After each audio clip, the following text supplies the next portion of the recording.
अस्सलाम वालेकुम नाज़रीन। हलो त हली ॾिसूं जून जो ही आख़िरी हफ़्तो कहिड़नि सितारनि खे ॾींदो कामयाबी ऐं कहिड़नि खे जीत। पहिरें हिसे जा 3 सितारा एरीज़ हम्मल, टोरस सोर, जेमिनाई जुज़ा। एरीज़ हम्मल, तव्हां तेज़ीअ सां जोश ऐं जज़्बे सां अॻिते वधंदे नज़र अची रहिया आहियो, पर तव्हां जेको अॻिते वधण लाइ रस्तो इख़्तियार कयो आहे उहो सही नाहे। तव्हां ग़लति रस्तो इख़्तियार कयो आहे। तव्हां सोचो त तव्हां कीअं अॻियां वधी रहिया आहियो। ग़लति रस्तो इख़्तियार करे अॻियां वधंदा त वॾे नुक़सान में पइजी वेंदा। ईअं ई तव्हांजी माली बजट जो बि हाल आहे। मरीख़ तव्हांखे जोश ऐं जज़्बो अॻियां वधण लाइ फ़राहम कयो आहे, पर उन जोश जज़्बे में सही तरीक़ो इख़्तियार कयो ऐं तव्हां हर चमकंदड़ शइ खे सुठो सम्झणु लॻंदा आहियो। ईअं नाहे, जिन शयुनि खे तव्हां सुठो सम्झी रहिया आहियो उहे सही न आहिनि। अॼुकल्ह पंहिंजी सोच ऐं सम्झ खे दुरुस्त करियो।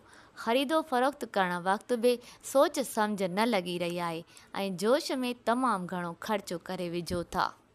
टोरस सोर, ज़रूरत खां वधीक अॻियां अचण जी कोशिशि करे रहिया आहियो, पर सवाल इहो आहे त तव्हां कहिड़ीअ तरह अॻियां वधी रहिया आहियो।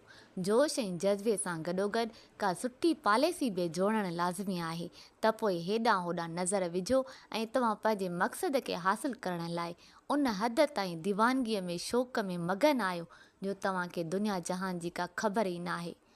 थोरो पाण खे संभालियो ऐं सोचे सम्झी कमु करियो। दुनिया जी ख़बर रखणु ज़रूरी आहे। पंहिंजे जोश जज़्बे में तव्हां पाण खे गुम करे रखियो आहे। अॼुकल्ह तव्हांखे का बि शइ पसंदि ई न अची रही आहे, न पंहिंजो लिबास ऐं न ई आसपास जा माण्हू पसंदि अचनि था। तव्हां उलझन जो शिकार थी विया आहियो। को तरीक़ो तव्हांखे पसंदि ई न अची रहियो आहे, छाकाणि त तव्हां कुझु नओं करणु चाहियो था। को नओं हुनुर सिखणु या का नई तब्दीली आणणु चाहियो था, जंहिंसां हर शइ बदिलिजी वञे, जेका तव्हांजी सोच तबियत जे मुताबिक़ हुजे। पंहिंजो ख़्यालु रखो ऐं हालतुनि मुताबिक़ ज़िंदगी गुज़ारण लाइ पाण खे एडजस्ट करण जी कोशिशि करियो। जेमिनाई जुज़ा, फ़िलहालु तव्हां ख़ुशि नज़र अची रहिया आहियो, पर तव्हांजा प्लेनेट अहिड़ा लॻी रहिया आहिनि। तव्हां पंहिंजे पॉलिसियुनि ते सोचो, गौर करियो ऐं पंहिंजे हालतुनि ते पाण खे एडजस्ट करण जी कोशिशि करियो।